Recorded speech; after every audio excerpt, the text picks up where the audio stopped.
Viral pengamen angklung di Lampung diminta setor uang bulanan oleh oknum diduga Satpol PP. Video pengamen angklung lampu merah diminta setor uang ke oknum diduga Satpol PP viral.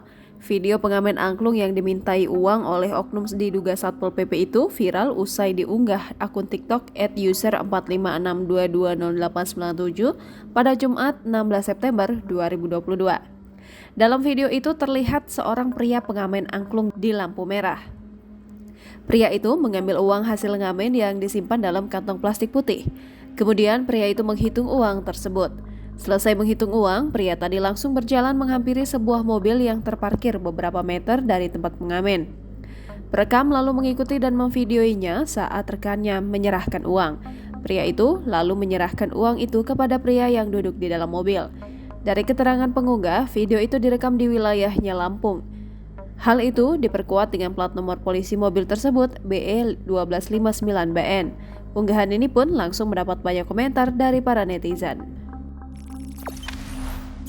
Jangan lupa subscribe, share, komen, dan like ya!